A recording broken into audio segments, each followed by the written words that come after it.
Bienvenue dans ma citadelle, je suis ravie de vous retrouver aujourd'hui pour un nouveau point lecture. Il y a pas mal de livres que j'ai lus il y a quelques temps déjà, donc j'espère en avoir encore gardé assez en mémoire pour vous en parler avec assez de précision.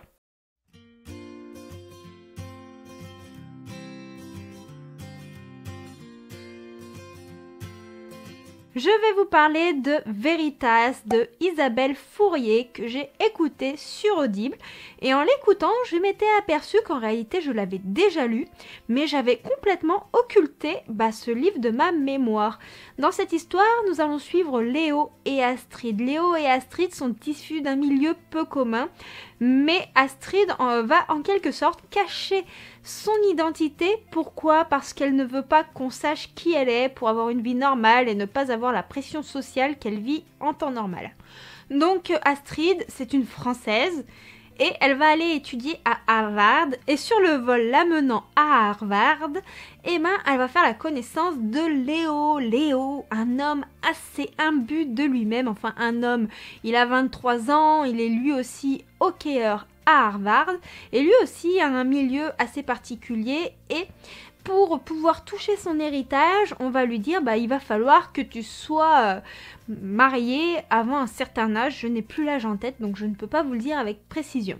Donc Léo, il va tout faire pour proposer un pacte avec Astrid. Astrid qui elle est assez retranchée dans ses études pour l'inciter à devenir sa petite copine par arrangement pour pouvoir déjà aller à la soirée de Noël de sa grand-mère et puis essayer de duper un peu sa famille avec ce faux contrat. Donc voilà comment se déroule cette histoire. Cette histoire m'a paru surfaite dans le sens tout ce qui se passait ne me paraissait pas vrai. J'avais la sensation que les dialogues entre les différents protagonistes, ils étaient faux, voilà, ça sonnait pas bien à mon oreille. Je sais pas comment vous dire. Je comprends en fait le pourquoi du comment, j'avais occulté cette histoire de mon esprit parce que pour moi, elle n'était pas sensationnelle. Les dialogues, comme je vous ai dit, ils cassaient pas trois pattes à un canard. Et même si nous avons une trame intéressante, je trouve que l'histoire ne va pas dans la profondeur, on survole simplement certains sujets. On a un héritage familial et un bagage dans cette histoire assez important. Et pourtant, Isabelle Fourier, elle y va juste en surface en fait. Et moi, j'aime dans une histoire quand on va au-delà de la surface et on travaille un peu plus la psychologie des personnages. De plus, dans cette histoire, il y a énormément de scènes de sexe. Alors attention, les histoires où il y a beaucoup de scènes de sexe, ça ne me dérange pas du moment qu'elles apportent quelque chose à l'histoire, du moment qu'elles servent un but. Que là, en fait, nous avons du sexe pour du sexe dans cette histoire. Bon, on passe la soirée ensemble, ok, on couche ensemble. Allez, bon, tu passes l'après-midi chez moi, ok, on couche ensemble. Bon, on se parle par ordinateur, ok, on va faire du sexe à distance. Voilà, c'est que ça, et ça m'a clairement dérangée parce que il n'y avait pas ce petit truc, cette alchimie justement, qui fait que la scène apporte vraiment une profondeur, apporte vraiment de la sensualité à l'histoire. Là, pas du tout. Et ça m'a vraiment dérangée, ça m'a chagrinée et ça m'a coupé le plaisir que j'avais à écouter l'histoire de nos personnages. Donc, c'est une histoire qui est agréable, mais vraiment sans plus. Je ne peux pas forcément vous conseiller de sauter dessus. N'hésitez pas à me dire, vous, si vous l'avez lu ou écouté sur Audible, qu'importe la façon dont vous avez découvert cette histoire, ce que vous en avez pensé, si vous avez ressenti les mêmes choses que moi, qu'on puisse en discuter en commentaire, ce serait super génial. J'ai également lu du coup le tome 3 de Princesse Sarah, écrit par Audrey Holweth, Nora Moretti et Claudia Boccato. Donc Nora Moretti et Claudia Boccato s'occupent principalement des graphismes et de la colorisation de cet album et Audrey Holweth, elle, s'occupe du côté scénaristique. Princesse Sarah, c'est une bande dessinée que j'affectionne, une bande dessinée coup de cœur dont je vous ai parlé de nombreuses fois sur la chaîne. Cette bande dessinée me touche et m'émeut au plus haut point.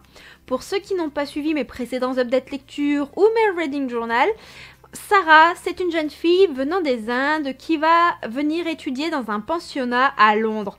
Sauf que son père, il va mourir et son père, qui était somme toute assez riche, a tout perdu l'argent et Sarah se retrouve sans rien. Et la directrice du pensionnat va en quelque sorte faire payer à Sarah tout ce que son père a imposé. Son père avait demandé une jolie chambre pour sa fille, son père était très riche, son père avait dit bon bah je vais prendre une servante pour ma fille, je vais faire en sorte qu'elle ait les plus jolies robes, mais Sarah en fait de tout ça elle s'en fout, c'est son père qui faisait ça par amour pour elle. Et Mrs. Minchin, elle c'est une personne vraiment très désagréable et elle va faire payer à Sarah le luxe dans lequel elle a toujours vécu. Et Sarah va en souffrir, mais Sarah c'est une jeune fille qui n'est pas capricieuse, qui n'est pas un but d'elle-même et qui pense aux autres avant de penser à elle. C'est pour cela que ce personnage me touche au plus haut point. Et suite à la perte de sa fortune, on va suivre Sarah qui va évoluer dans ce pensionnat et qui va souffrir de tout ça parce que les domestiques se vengent des gamines riches et pourri gâtées sur elle, parce que Sarah va devoir faire des tâches que je qualifierais d'inhumaine pour une enfant de son âge, parce que Sarah va vivre des choses juste horribles et Sarah va être du coup confrontée aux préjugés des gens. Aux préjugés des gens de quelle façon? Comme Sarah va devoir aller faire des courses, va devoir aller faire des choses, et nous avons les préjugés des riches concernant les pauvres et les agissements. C'est-à-dire que s'il y a un méfait qui est fait, on va accuser la personne qui est d'une classe sociale inférieure, alors que la personne n'y est pas forcément pour quelque chose. Et du coup, cela m'a beaucoup affectée parce que Sarah est un personnage que j'apprécie énormément et que je déteste les injustices. Heureusement, Sarah, c'est une jeune fille qui est tellement agréable que malgré tout ce qui lui arrive, c'est une personne qui a de vrais amis et nous avons de belles valeurs dans cet album, de belles valeurs qui sont mises en avant à travers des liens forts, comme quoi quand on est quelqu'un de bien, qu'on est quelqu'un de sincère, on n'est pas seul en fait, et ça c'est génial, c'est agréable. Ce tome il est très très triste, mais toutes les valeurs qui se cachent derrière vous réchauffent le cœur. Après avoir lu le tome 3 de Princesse Sarah, j'ai bien entendu commencer ce tome 4, et même terminé puisque je vous en parle aujourd'hui. Et ce tome 4, lui, nous redonne espoir. Parce que il va se passer quelque chose qui va nous faire croire que il y a une justice dans ce monde, parce que Sarah, elle est juste incroyable, elle sait voir le positif là où il y en a. Ce tome 4, il clôture un chapitre de l'histoire. Princesse Sarah, il y a déjà 13 tomes de sortie, je crois qu'il y en a d'autres en préparation, je ne les ai pas encore lus les autres, mais je vous avoue que j'ai très très envie de les découvrir. Du coup, Sarah, dans ce tome, elle clôture un chapitre de sa vie et dans la suite de l'histoire, elle va en entamer un autre, et là, la façon dont ça se clôture, on a espoir, on revit et on est admiratif devant Sarah, devant sa bonté, devant sa façon de réagir.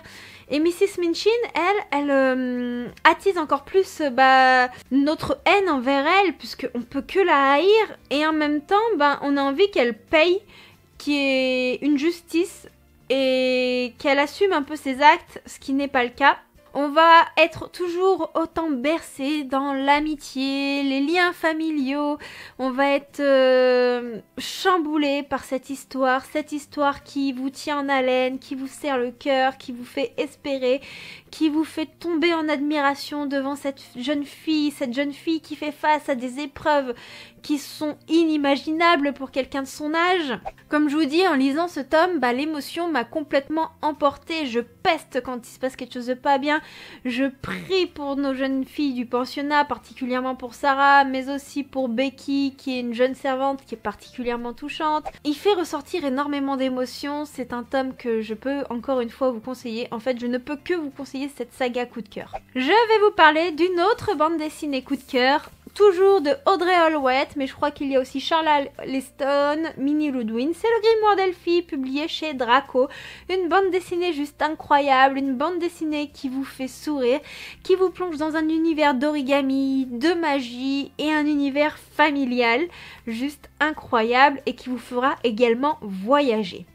Le Grimoire d'Elphie raconte l'histoire de 3 sœurs. Il y a Elphie, Magda et Louette. Donc Elphie c'est la plus jeune, Magda c'est la moyenne et Louette c'est la sœur aînée qui est majeure. Elphie et Magda vivent avec leur tante depuis la mort de leurs parents. Et Louette est partie faire sa vie, mais un jour Louette va réapparaître avec un joli bus rouge, un bus anglais qu'elle a aménagé pour en créer un bibliobus, pour pouvoir prendre le bus, aller dans les villages assez éloignés et leur proposer de la lecture. Croyez-moi que ce speech m'a beaucoup plu étant moi-même une grande lectrice. Elle va arriver chez sa tante et elle va dire « J'ai contacté le juge et j'aimerais reprendre la garde de mes 2 sœurs. Les 2 sœurs vont venir vivre avec Louette dans ce bibliobus, elles vont faire l'école à la maison et elles vont du coup voyager, elles vont aller dans un village qui est assez éloigné avec une petite île, je crois que c'est en Bretagne mais je sais plus exactement. Et là, Louette va donner à ses sœurs un objet qui était à la banque de côté laissé par leurs parents. Et c'est là que Elfie va avoir un mystérieux grimoire, un grimoire qu'elle va devoir nourrir de ses écrits, un grimoire qui renferme une magie insoupçonnée et Elfie a des origines qu'on n'imagine même pas. Dans ce village, il y a des petites querelles et Elfie, elle va se lier d'amitié avec un certain personnage. Ce personnage a une histoire familiale atypique et Elfie du coup va essayer de régler un petit peu les problèmes de ce village tout en essayant de créer des liens avec ses sœurs parce que c'est compliqué, elles sont aussi différentes qu'elles se ressemblent. D'ailleurs, leur ressemblance est mise en avant à travers un graphisme juste incroyable. Nous avons les mêmes traits du visage, mais pourtant elles sont très différentes, mais on ressent du coup l'air familial à travers les graphismes.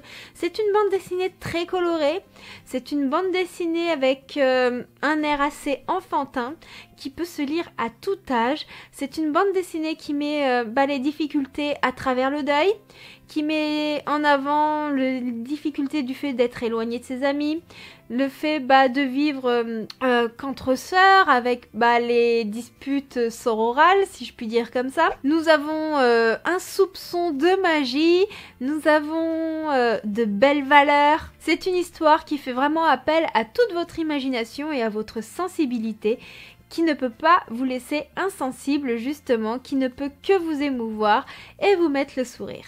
Je vais vous parler d'un roman fantastique qui est une duologie, je n'ai lu pour l'instant que le premier tome, que j'ai reçu en service presse de la part des éditions Inceptio. Et comment dire que ce livre est un presque coup de cœur, un presque, je vous expliquerai pourquoi par la suite, mais il s'agit de La dernière sorcière aux yeux d'or de Lily Davini. Dans cette histoire, nous suivons la jeune Elena qui vient tout juste de rentrer dans son âge adulte et qui va découvrir que ses origines ne sont pas ce qu'il paraissent.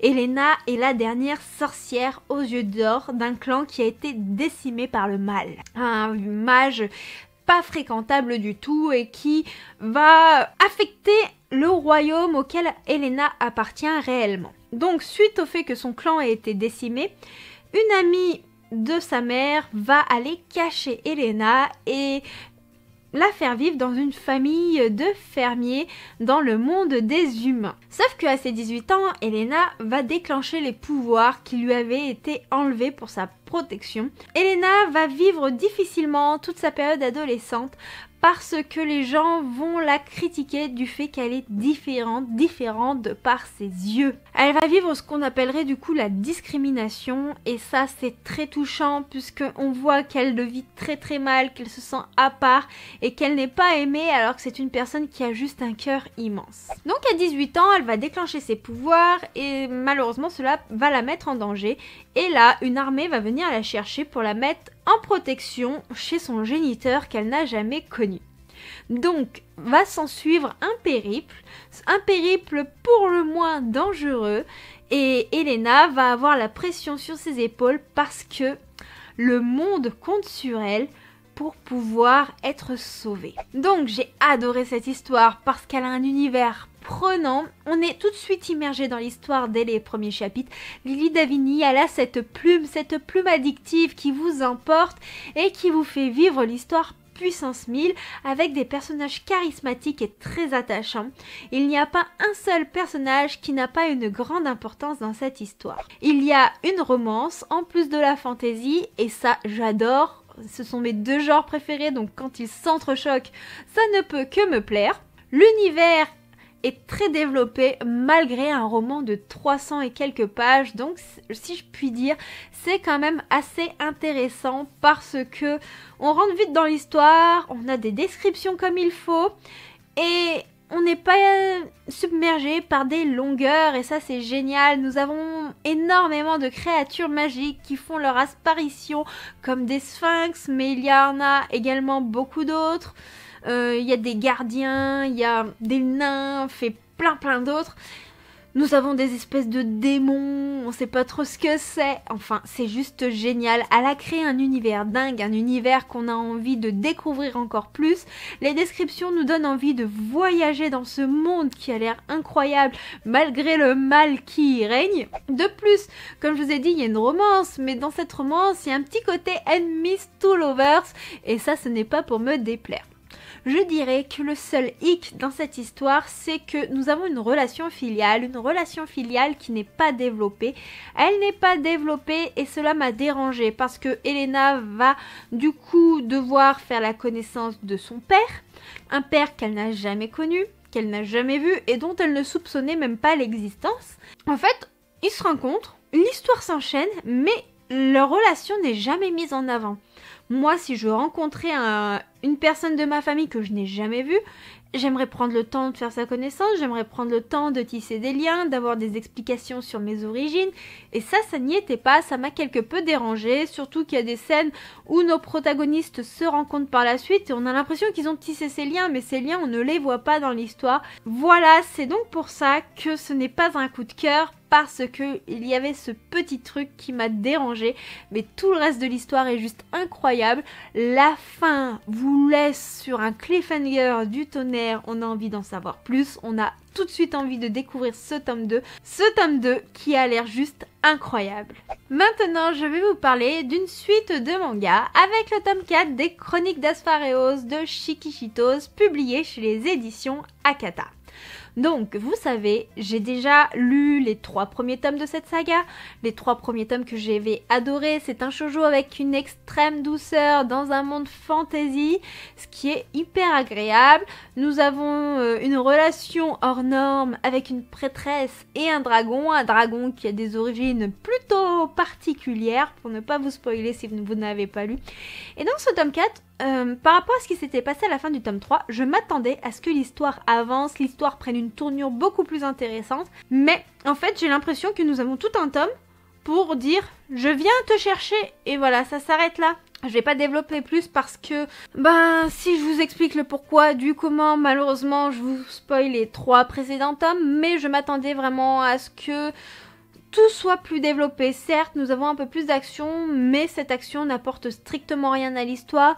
J'ai été heureuse de retrouver des protagonistes que j'apprécie, tout simplement, mais clairement, tout ce qui s'est passé, il n'y aurait pas eu ce tome, on passerait directement au tome 5, ça aurait été exactement pareil, je pense. J'en attends beaucoup pour la suite. Après, les graphismes sont toujours très agréables à regarder, même s'ils ne sont pas très détaillés. Il y a toujours une extrême douceur, Rukul voit toujours la bonté entre chacun d'entre eux. Nous avons un nouveau personnage qu'on avait vu dans le tome 3 qui est plus présent dans ce tome 4 et qui est très curieux. On se pose énormément de questions sur lui. Donc oui, il y a des petits éléments qui attisent notre curiosité, mais sans plus quoi.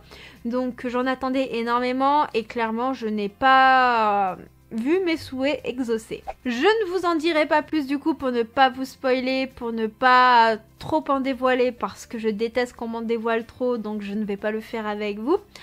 Je pense que je vais m'arrêter là, j'ai encore plein de livres dont il faut que je vous parle, mais cette update lecture est déjà assez long je pense. Il sera peut-être un peu moins long avec le montage, mais j'ai pas envie de vous faire une vidéo d'1 heure, donc je vous en tournerai un autre pour une prochaine fois. Sur ce, du coup, n'hésitez pas vous à me parler de vos lectures actuelles, n'hésitez pas à me dire si vous avez lu ces livres, ce que vous en avez pensé. N'hésitez pas à vous abonner à la chaîne si le contenu vous plaît, à lâcher un petit like, un petit commentaire, ça fait toujours plaisir. Je vous dis à bientôt pour une prochaine vidéo, je vous fais de très gros bisous. Ciao, ciao!